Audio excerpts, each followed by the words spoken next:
যুবক,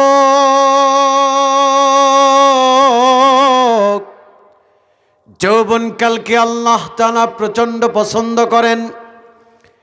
আল্লাহর হাবিব তার জান্নাতি জবানে মোবারকে বলেন, সাবাতুন ইউযিল্লুহুমুল্লাহু ফি যিল্লিহি ইয়াওমা লা যিল্লা ইল্লা যিল্লুহু, ইমামুন আদিল ওয়া শাববুন নাশা ফি ইবাদাতিল্লাহ। সুবহানাল্লাহ।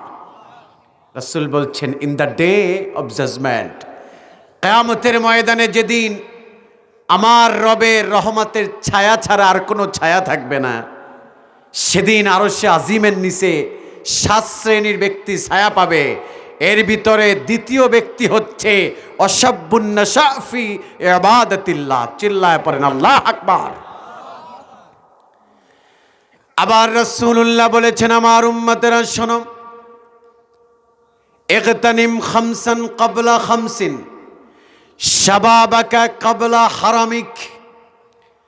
যেই ব্যক্তি, যেই যুবক বৃদ্ধকাল আসার আগে যৌবনকে মূল্য দেয়, ওই ব্যক্তি হাসরের ময়দানে আল্লাহর জান্নাত পেয়ে যাবে। সুবহানাল্লাহ। এ যুবক ভাই, তোমার পায়ে হাত দিয়ে বলি, বন্ধু, এখন তুমিও আমার বন্ধু মানুষ, আমি তোমাকে তুমি করেই বলি। আমি নিজেও তো একজন যুবক মানুষ। এ যুবক বন্ধু বলি, উল্টাপাল্টা যৌবনের তাড়নায়, যৌবনের তাড়নায় উল্টাপাল্টা কাজ করো না, অনৈতিক পথে জীবনকে পরিচালনা করো না। আহারে, যৌবন বয়সের সেজদা আল্লাহর কাছে অনেক বেশি দামি। রাসূলুল্লাহ বলেছেন, কিয়ামতের কঠিন মুসিবতের দিন, শোনো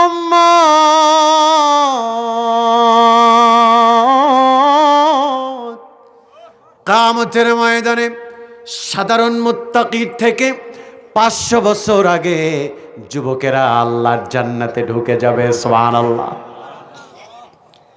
কারণ যেই যৌবন বয়সে শরীরে এত শক্তি, ইচ্ছা করলে সব তছনছ করে দিতে পারত, লন্ডফন্ড করে দিতে পারত, সেই যৌবনকালে উল্টা পাল্টা কাজ করে নাই, রবের কদমে সেজদা দিয়েছে, আমার রব তার উপরে খুশি হয়ে গেছে।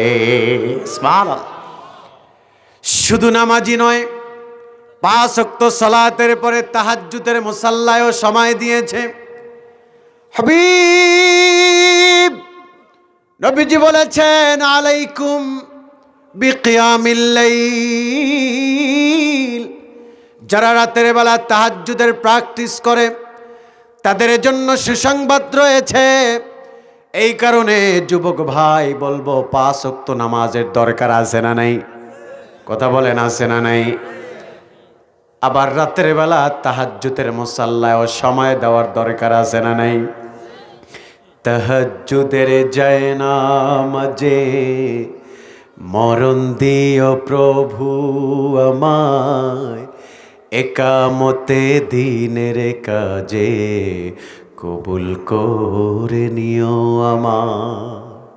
তাহাজ্জুদের জায়নামাজে মরণ দিও প্রভু আমায়, একামতে দিনের কাজে কবুল করে নিও আমায়। ঠিক কিনা?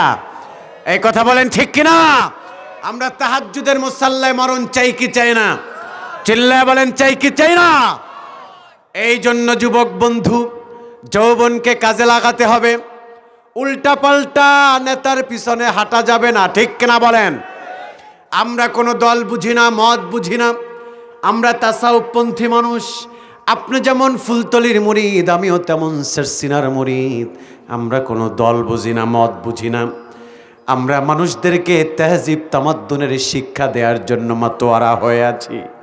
তাই আপনাদেরকে বলতে চাই, দল বল নির্বিশেষে সার্বজনীন কথা এটি। এই যে নির্বাচন আসতেছে ফেব্রুয়ারিতে, কথা কন ঠিক না? তখন দেখবেন আমার অনেক ইয়াংস্টাররা, তারা 1 কাপ চায়ের জন্য এক প্যাকেট সিগারেটের জন্য আর কিছু টাকার জন্য রাতকে রাত বলবে না, দিনকে দিন বলবে না, সব কিছু তছনছ করে নেতার পিছনে দৌড়াবে। ঠিক না? কথা বলেন ঠিক কিনা? ওই নেতা হচ্ছে সঠিক নেতা, যেই নেতা নামাজের কথা বলে। ঠিক কিনা? ওই নেতা সঠিক নেতা যে মানুষকে কোরআন শিক্ষার কথা বলে। ওই নেতা কঠিন নেতা, যেই নেতা মানুষকে ইনসাফের কথা বলে। ঠিক কিনা বলেন? নেতা হয়েছিল ফুলতলি সাহেব বাড়ির হোসমউদ্দিন চৌধুরী। ঠিক কিনা বলেন? এই সমস্ত নেতারা যদি সংসদে যেত, এই সমস্ত নেতারা যদি স্থায়িত্ব পেত, তাহলে দেশে কোরআনের আইন কায়েম করত, মানুষের ঘরে ঘরে দারুল কিরাতের তালিম দিয়ে দিত। ঠিক কিনা বলেন?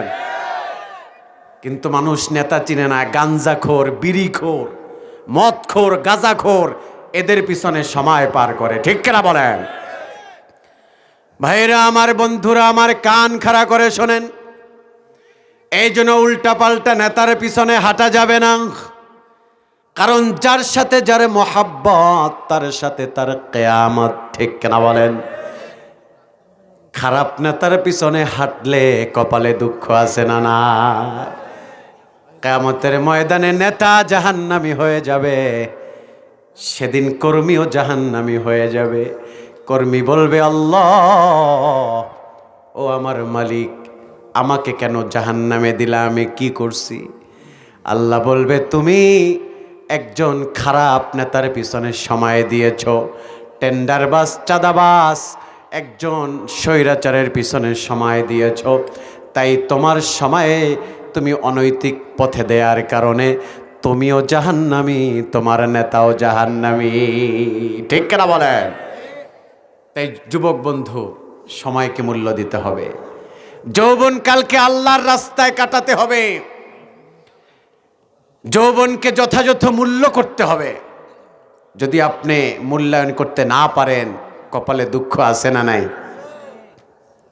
আরে এই বয়সে আপনি যদি শীতের রজনী কম্বল মুড়া দিয়া বেগানা নারীদেরকে দেখেন, কেউ বাধা দিবে? কথা বলেন, দিবে? দিবে না। আবার আপনি যদি কানের ভিতরে হেডফোন লাগায়া রূপবানে নাচে কোমর ঢুলাইয়া দেখেন, কেউ বাধা দিবে? দেবে না। আর আপনি যদি কানে হেডফোন লাগায়া গভীর রজনীতে আল্লাহর কোরআন শোনেন, সওয়াব আছে না নাই? কথা বলেন, আছে না নাই? কম্বল মুড়া দিয়া উল্টাপাল্টা বেগানা নারীদের চেহারাও দেখা যায়। আবার কম্বল মুড়া দিয়া হক্কানি পীর মাশায়েখদের বয়ান শুনে চোখের পানিও ঝরানো যায়। ঠিক কিনা বলেন? সিদ্ধান্ত তোমার বন্ধু, তুমি কি গান শুনবা নাকি আলেমদের বয়ান শুনবা, ডিসাইড করবা তুমি। ঠিক কিনা বলেন? আপনাদেরকে বলবো, যৌবনকালকে মূল্য দিতে হবে। যারা যৌবনকে মূল্য দেয়, তারা আল্লাহর কাছে বড্ড বেশি পেয়ারা হয়ে যায়। সুবহানাল্লাহ। আমরা এমনও যুবক দেখেছি, মানুষের পিছনে সময় দিতে দিতে বাবা মার সাথে বেয়াদবি পর্যন্ত করে। আছে না নাই? বাবা মা আদর করে বলে, সন্তান, কষ্ট করে তোমাকে লেখাপড়া করিয়েছি, টাকা পয়সা নষ্ট করে তোমাকে মানুষের মতো মানুষ করেছি। সন্তান, তুমি এশারের নামাজ আদায় করে ঘরে সময় দাও, বই পুস্তকে সময় দাও, স্টাডি করো। কিন্তু সন্তান নেতার পিছনে হাঁটবে বলে ঘর থেকে বের হতে দেয় না দেইখা বাবা মার সাথে ধমক দিয়ে কথা বলে, বাবা মার সাথে বেয়াদবি পর্যন্ত করে। আছে না? না, একটু পদের জন্য। কিসের জন্য? ভাইয়ের পিছনে হাঁটলে, নেতার পিছনে হাঁটলে একটু পদ দিবে। পথ, পদ বুঝেন তো? একটু পদ দিবে, ওয়ার্ড কেন্দ্রিক, এলাকা কেন্দ্রিক, থানা কেন্দ্রিক, একটু পদের জন্য সব তছনছ করে দেয়। বাবা মা কেউ চিনে না। নেতার পিছনে হাঁটতে হাঁটতে জীবন যৌবন শেষ করে যায়। ঠিক কিনা বলে? এই জন্য আপনাদেরকে বলছি, ভাইয়েরা আমার, বন্ধুরা আমার, যৌবনকে মূল্য দিতে হবে। যারা যৌবনকে মূল্য দেয়, তারা হাসরের ময়দানে আরশে আজিমের নিচে ছায়া পেয়ে যাবে। সুবহানাল্লাহ। আরে যৌবনকে মূল্য দেওয়ার সব থেকে উৎকৃষ্ট ইবাদত হলো নামাজ, ঠিক কিনা? যারা নামাজ আদায় করে তারা আল্লাহর প্যারা হয়ে যায়। রাসূল বলছেন, আমার কথা শুনতেছেন? আমার কথা শুনতেছেন? আমার দিকে তাকান। রাসূল বলছেন, রাহহাতুল লিল কলব। যদি ডিপ্রেশন দূর করতে চাও, যদি হতাশা দূর করতে চাও, যদি তোমার জীবন থেকে অমানিসা দূর করতে চাও, রাহহাতুল লিল কলব, বেশি বেশি রবের কদমে সেজদা দাও। সুবহানাল্লাহ। কারণ নামাজ মানুষের হৃদয়ে প্রশান্ত করে, হৃদয়কে প্রশান্ত করে, রহমতের বারিধারা বর্ষণ করে দেয়। সুবহানাল্লাহ। এই জন্য নামাজ আছে যেখানে আমরা আছি। সবাই বলে নাই, নামাজ আছে যেখানে আমরা আছি, নামাজ নাই যেখানে আমরা নাই। নামাজ আমরা বেশি বেশি পড়ব। রাসূল বলেছেন, আলাইকা বিকাসরাতিস সুজুদ। যারা সেজদা দেয় রবের কদমে, তাদের সাথে রবের সম্পর্ক গভীর হয়ে যায়। সুবহানাল্লাহ।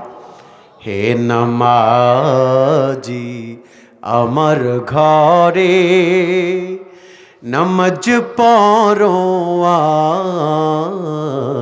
আজ, দিলাম তোমার চরণ তলে হৃদয় যায় নামাজ। হে নামাজি আমার ঘরে নামাজ পড়ো আজ, দিলাম তোমার চরণ তলে হৃদয় যায় নামাজ। ঠিক কিনা বলেন? এই জন্য রবের কদমে সেজদা দিবেন, সেজদার কোনো বিকল্প নাই। তাই যুবক ভাইদেরকে বলছি, যৌবন কালটাকে যদি আল্লাহর রাস্তায় অতিবাহিত করানো যায়, তাহলে জীবনটা উজালা করে দিবেন আমার আল্লাহ। ঠিক কিনা বলেন? মিয়া সাহেব, বৃদ্ধ বয়সের ইবাদত আল্লাহর কাছে অত পছন্দ না। কথা বুঝলেন? আপনারা আবার রাগ করেন না। বাবা রাগ করছেন না? আপনি বৃদ্ধ বয়সের ইবাদত অত আল্লাহ লাইক করে না। কারণ কি জানেন? যারা সরকারি চাকরিজীবী দেখবেন, বিভিন্ন মন্ত্রণালয়ে চাকরি করে, ঘুষ খাইতে খাইতে, টেবিলের নিচ দিয়া মাল খাইতে খাইতে জীবনের 50, 60, 70 বছর পার করছে। এরপরে চিন্তা করছে দাড়ি তো পেকে গেছে, মরা তো লাগবে। এখন রিটায়ারমেন্টে আসার পরে হজে যায়, হজ করে আইসা নামের আগে হাজি লাগায়, এরপরে মসজিদের সভাপতি হয়। এত বছর তো নামাজ পড়ে না এক ওয়াক্ত, বৃদ্ধ বয়সে আইসা ইবাদতের দিকে মোতাওয়াজ্জো হয়েছে, তাও আবার মসজিদে গেলে জায়নামাজে বসে না, চেয়ারে বসে। কথা কয় না? কথা বলেন ঠিক কিনা? চেয়ারে বসে আছে না নাই? সারা জীবন সেজদা দিল না, মাটিতে সেজদা দেওয়ার যে কত স্বাদ এটা পাইল না। বৃদ্ধ বয়সে এসে মসজিদের সভাপতি হয়েছে, এখন মোটা চেয়ারে বসে, কিন্তু মাটিতে সেজদা তার বুড়া বয়সেও কপালে জুটল না। ঠিক কিনা? কারণ মাজায় ব্যথা, বসতে পারে না, তাই চেয়ারে বসে। এই জন্য রাসূল বলেছেন, শাবাবাকা কবলা হারামিক। যারা বৃদ্ধ বয়স আসার আগে যৌবনকে কাজে লাগায়, তারা আল্লাহর কাছে দামি হয়ে যায়।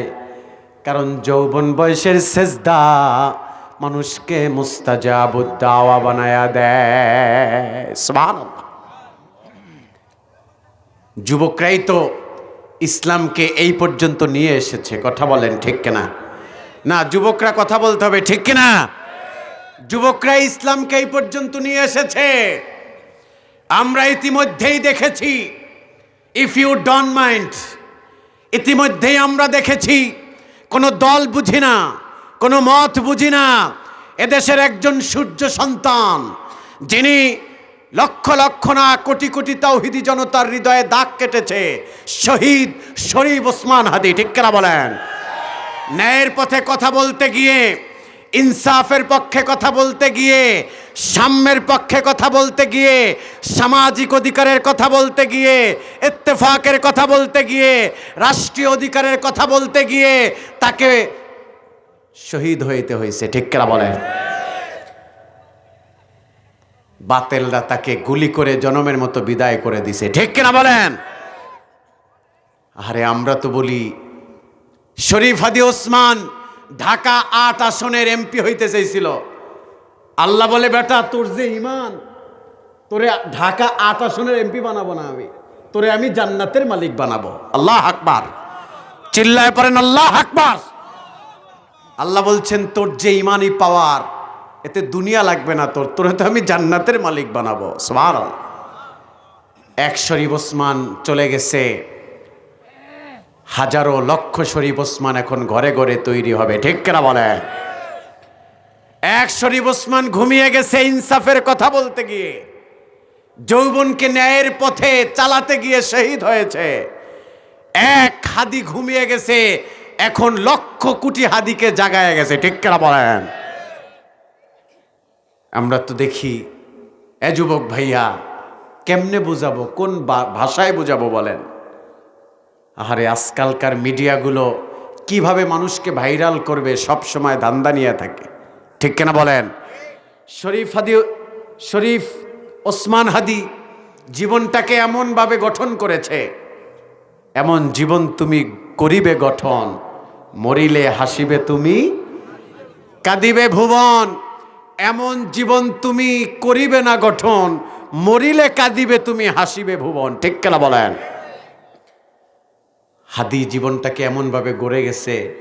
এদেশের মিডিয়াগুলো এত নোংরা, কিভাবে মানুষকে ফোকাস করে ভাইরাল করবে এই ধান্দা নিয়ে চলে। এখন এই ধান্দা আমগো বক্তাগো ভিতরেও ঢুকে গেছে।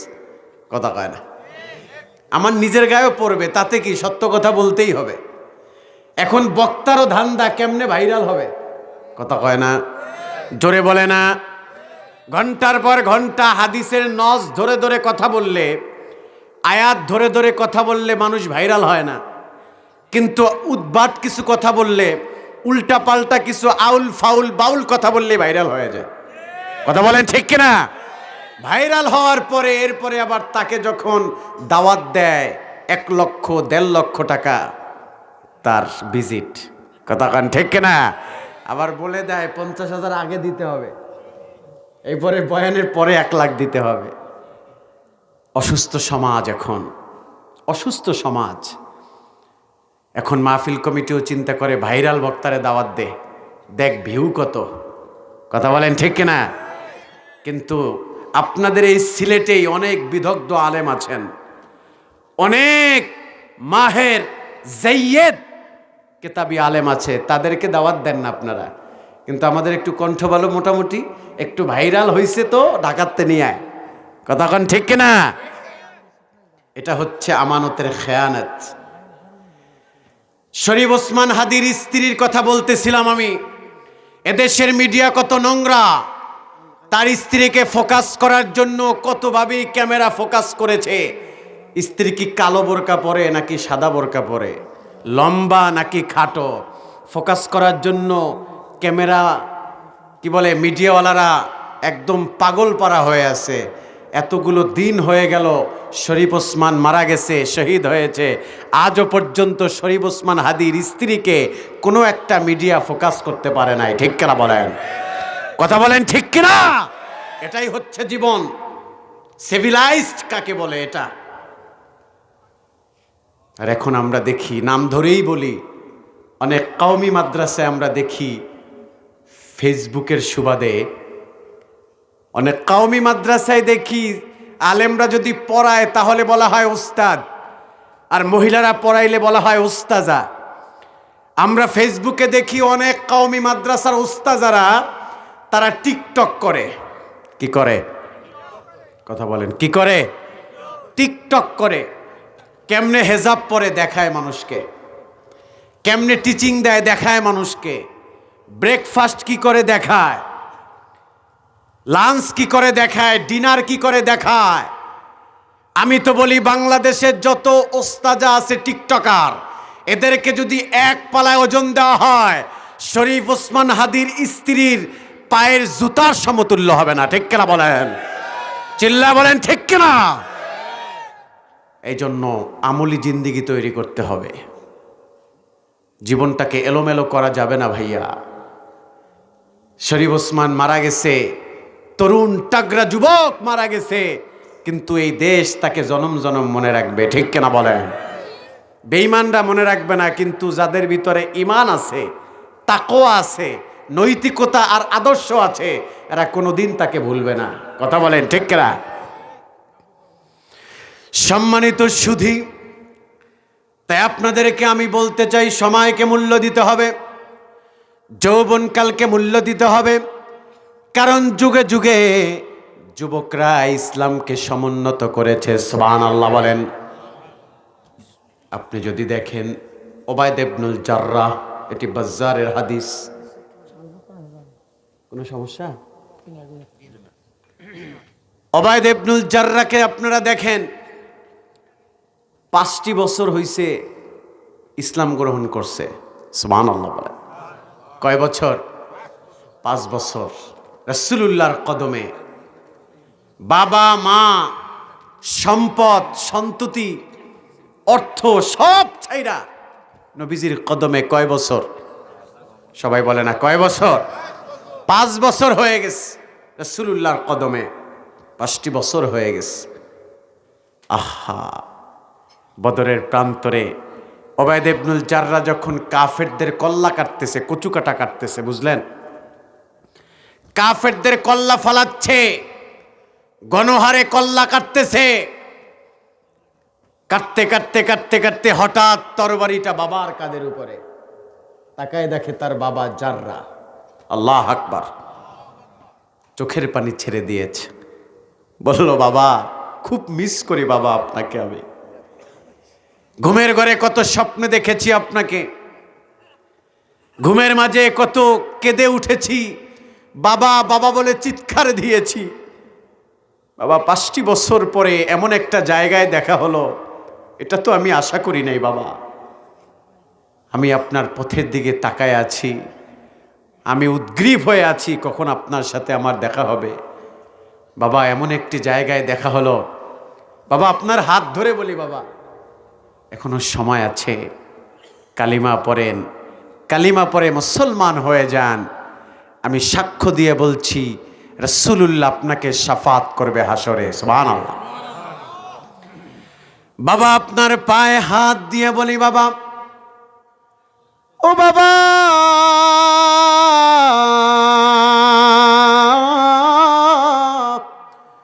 আমি আপনার পায়ে হাত দিয়ে বলি, বাবা, যদি আপনি কালিমা পড়ে মুসলমান হয়ে যান, একই জান্নাতে বাবা ছেলে থাকতে পারবো। সুবহানাল্লাহ বলেন।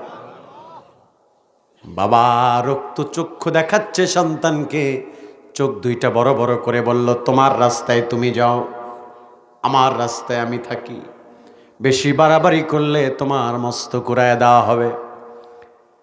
যখন সন্তানকে সরায় দিল, কয়েক কদম সামনে গেলেন, যাওয়ার পরে অন্তরে এই টেন্ডেন্সি জাগ্রত হলো যে আমি যে আমার বাবাকে ছেড়ে দিচ্ছি, হাসরের ময়দানে আল্লাহ তাআলা যদি আমার কলার ধরে জিগায় যে ওবায়দ ইবনুল জাররাহ, তোর ইমানের 4 আনার দাম আমার কাছে নাই, কারণ তুই বদরের প্রান্তরে রাসূলুল্লাহর ভালোবাসাকে খাটো করেছিলি আর তোর কাফের বাবার ভালোবাসাকে সমুন্নত করেছিলি। এই চিন্তা করে তিনি আবার বাবার কাছে আসলেন। আয়েশা বলল, বাবা আখিরি কালাম, শেষ কথা বলছি, এখনো সময় আছে, কালিমা পড়ে মুসলমান হয়ে যায়। বাবা যখন আবার রক্তচক্ষু দেখালো, সন্তান নাঙা তরবারি দিয়ে আল্লাহর নামের তাকবীর দিয়ে এমন একটা কোপ মেরেছে, বাবার কল্লাটা কেটে ছিটকে কয়েক হাত দূরে চলে গেছে। আল্লাহ আকবার বলেন, চিল্লায় পড়েন আল্লাহ আকবার। বদরের প্রান্তরে মুসলমানরা বিজয়। রাসূলুল্লাহ মসজিদে নববীতে আনন্দ করছেন, উল্লাস করছেন। নবীজি বলছেন, কিরে, সব সাহাবীদেরকে দেখছি, আমার ওবায়দ ইবনুল জাররাহকে কেন দেখছি না? সাইয়েদনা আবু বকর চোখের পানি ছেড়ে দিয়ে বললেন, ইয়া রাসূলুল্লাহ, হাবিব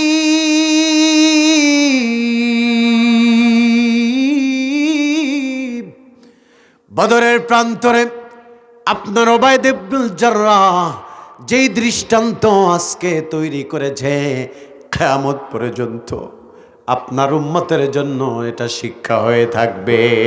সুবহানাল্লাহ। রাসূলুল্লাহ বলছেন কি হয়েছে? বলল, হুজুর, কালিমাকে সমুন্নত করার জন্য, ইসলামকে সমুন্নত করার জন্য, ঈমানকে সমুন্নত করার জন্য, আপনার ভালোবাসাকে সমুন্নত করার জন্য বদরের প্রান্তরে বাবার কল্লাটা ঘাড় থেকে আলাদা করে দিয়েছে এক কোপ দিয়ে। এখন বাবার কল্লা ফালায়া মসজিদে নববীর এক পাশে কোনায় বসে বসে চাদর মোড়া দিয়া কান্না করছে। আল্লাহু আকবার।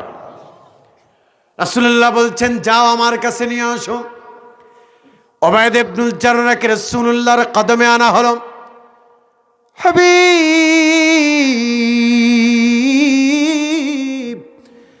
তার কপালে একটা আলতু করে চুমু দিয়ে রাসূলুল্লাহ বললেন, উবাইদ ইবনুল জাররাহ, তুমি তোমার বাবার কল্লা ফলাও নাই, কল্লার বিনিময়ে আল্লাহর কাছ থেকে জান্নাত কিনে নিয়েছ। সুবহানাল্লাহ। চিল্লায়ে পড়েন আল্লাহু আকবার। আর শুধু তাই না, তোমার বাবার জন্য দুঃখ করা লাগবে না। যখনই তোমার বাবা বলে ডাকতে মনে চাইবে, আমি রাসূলুল্লাহ পারমিশন দিয়ে দিলাম। যখনই তোমার বাবা বলে ডাকতে মনে চাইবে, আমি রাসূলুল্লাহকে বাবা বলে ডাক দিও। সুবহানাল্লাহ। চিল্লায়ে বলেন আল্লাহু আকবার। তাগড়া যুবক উবাইদ ইবনুল জাররাহ, তার ত্যাগের বিনিময়ে ইসলাম কত দূর আগায় গেছে। সুবহানাল্লাহ। উবাইদ ইবনুল জাররাহকে রাসূলুল্লাহ জীবন্ত শহীদ বলেছেন। উহুদের প্রান্তরে রাসূলুল্লাহর কদমে মুসআব বিন উমাইর এবং উবাইদ ইবনুল জাররাহ, এই দুইজন সাহাবী ঢাল স্বরূপ রাসূলুল্লাহর কদমে ছিল। সুবহানাল্লাহ। যখনই কাফেররা তীর ছেড়ে দেয়, উবাইদ ইবনুল জাররাহ আইসেই বুকটা পেতে দেয়। একটা না, দুইটা না, 90টার বেশি তীর তার শরীরের ভিতরে ঢুকে গেছে। সুবহানাল্লাহ। রাসূলুল্লাহ বললেন, সাহাবী, যেই তীরটাই কাফেরেরা মারে সেটাই তোমার শরীরে তুমি বহন করো কেন?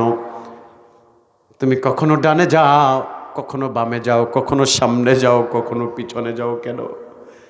উবাইদ ইবনুল জাররাহ কেঁদে কেঁদে বললেন, ইয়া রাসূলুল্লাহ, ইয়া হাবিবাল্লাহ, হাসরের ময়দানে আল্লাহ তাআলা যদি আমার কলার ধরে জিগায়, এ উবাইদ ইবনুল জাররাহ, বদরের প্রান্তরে তো রাসূলুল্লাহর কদমে দাঁড়ানো ছিলি, তুই থাকতে কেমন করে রাসূলুল্লাহর জান্নাতি শরীরে তীরের আঘাত লাগলো? সেদিন আমি কি জবাব দিব আল্লাহর কাছে? তাই আমি মনে মনে প্রতিজ্ঞাবদ্ধ হয়েছি, কাফেরদের প্রতিটি তীর এসে আমার কলিজাটাকে টুকরো টুকরো করে দেখ, আমার শরীরটাকে ক্ষত বিক্ষত করে দেখ, আমি জীবিত থাকতে রাসূলুল্লাহর জান্নাতি শরীরে যারা পরিমাণ একটা তীরের আঘাত লাগতে দিব না। সুবহানাল্লাহ। চিল্লায়ে পড়েন আল্লাহু আকবার। নবীজি উবাইদ ইবনুল জাররাহকে জীবন্ত শহীদ বলেছেন। 90টারও বেশি তীর তার শরীরে গাঁথা ছিল। সুবহানাল্লাহ। সাহাবীদের ত্যাগের কারণে ইসলাম আজ এই পর্যন্ত এসেছে। আর ম্যাক্সিমাম ইয়াং সাহাবীদের কারণে ইসলাম সমুন্নত হয়েছে। ঠিক কিনা বলেন? আবার আপনি যদি মুতার প্রান্তরের কথা দেখেন, আপনি যদি মুতার প্রান্তরের ঘটনা আপনি তালাশ করে দেখতে পাবেন। মুতার প্রান্তরে রাসূলুল্লাহ সাল্লাল্লাহু আলাইহি ওয়াসাল্লাম 3 জন সাহাবীকে সেনাপতি বানালেন। সুবহানাল্লাহ। কয়জনকে? সবাই বলেন কয়জন? 3 জন সাহাবীকে সেনাপতি বানালেন। প্রথমে রাসূলুল্লাহ যায়েদ ইবনে হারেসাকে হাত ধরে বলল, তুমি মুতার প্রান্তরে সেনাপতি হবে। এরপরে একটু পরে আবার জাফরকে বলছে, হযরত জাফরকে ডেকে ডেকে বলছে, তুমিও মুতার প্রান্তরে সেনাপতি হবে। একটু পরে আবার আব্দুল্লাহ বিন রওয়াহাকে বলল, তুমিও মুতার প্রান্তরে সেনাপতি হবে। সাহাবীরা এতটা মেধাবী, এতটা জিনিয়াস, তাদের বুঝতে বাকি রইল না। একটা যুদ্ধে একজন সেনাপতি হয়, তিনজনের কথা রাসূল যেহেতু বলেছে, তাহলে আমাদের জন্য শহীদের দরজা উন্মুক্ত হয়ে গেছে। সুবহানাল্লাহ, আল্লাহু আকবার। যে আমরা মনে হয় বাঁচব না, শহীদ হয়ে যাব। রাসূলুল্লাহ যেহেতু তিনজন সেনাপতি নির্ধারণ করেছেন, যায়েদ ইবনে হারেসা বললেন, আল্লাহর হাবিব যখন ঘোষণা দিলেন মুতার প্রান্তরে যাওয়ার আগে তোমরা সবাই যার যার ফ্যামিলি থেকে তোমরা বিদায় নিয়ে আসো। যায়েদ ইবনে হারেসা বললেন, ইয়া রাসূলুল্লাহ, ইয়া হাবিবাল্লাহ, আমার তো রাসূলুল্লাহ ছাড়া আর আম্মা জান আয়েশা ছাড়া আমার তো আর কেউ নাই, আমি আর কার কাছে যাব? জাফর গেল তার স্ত্রীর কাছে। হযরতে জাফর তার স্ত্রীর কাছে গেল, ছোট ছোট সন্তান, স্ত্রীর কাছ থেকে বিদায় নিবে আর বলল, শোনো, যদি শহীদ হয়ে যায় দেখা হবে হাসরের, যদি শহীদ হয়ে যায় দেখা হবে কিয়ামতের ময়দানে। বলল, না না স্বামী, আপনি শহীদ হবেন না, আপনি গাজী হয়ে ফিরবেন, এই দোয়া করি।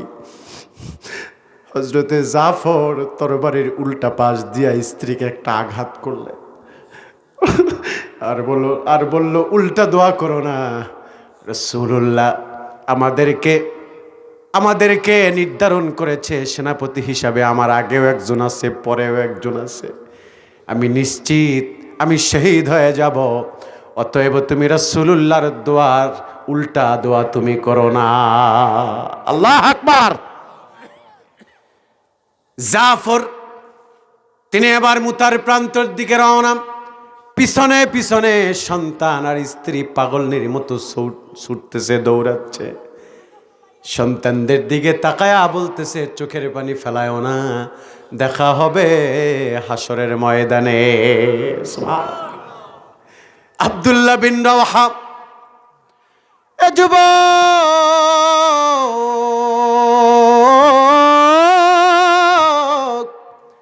আমি যেটি বুঝাতে চাই, যুবকদের ভূমিকা কত বেশি ইসলামে। আব্দুল্লাহ বিন রাওহা ইয়াংস্টার, নতুন বিবাহ করেছে, জীবনের নতুন অধ্যায়, স্ত্রীর সাথে এখনো টাইম স্পেন্ড করে নাই, ফুলসজ্জার রজনী। বাড়ির দরজায় গিয়া দরজায় নক দিয়েছে আর বলল, স্ত্রী, জিহাদের ময়দানের ডাক এসে গেছে, আমি বাঁচব না, শহীদ হয়ে যাব। আমার দিল বলছে আমি আর তোমার কদমে আসতে পারবো না, আমি জনমের মতো বিদায় হয়ে যাব, মন খারাপ করো না, আমার জন্য দোয়া করো, দেখা হবে হাসরের ময়দানে। স্ত্রী বললেন, প্রাণের স্বামী, স্বামী,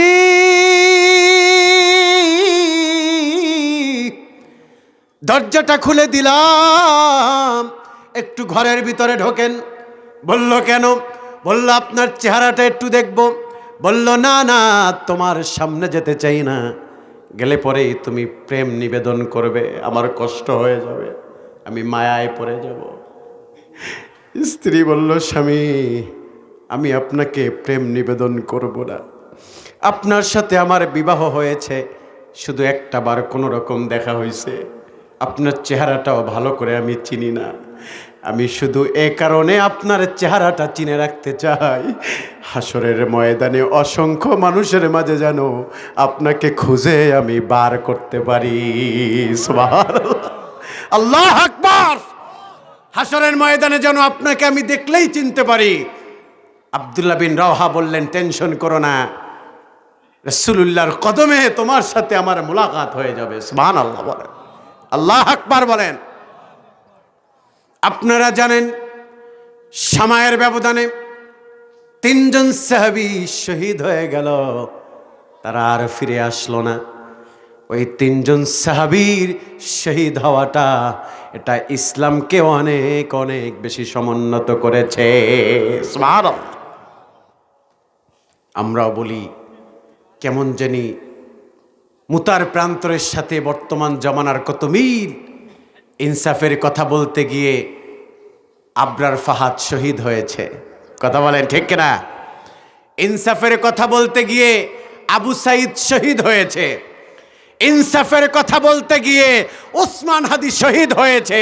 কেন জানি মনে হয় এদেশে খুব দ্রুত, খুব তাড়াতাড়ি আলেমরাই নেতৃত্ব দেবে, ঠিক কিনা বলেন?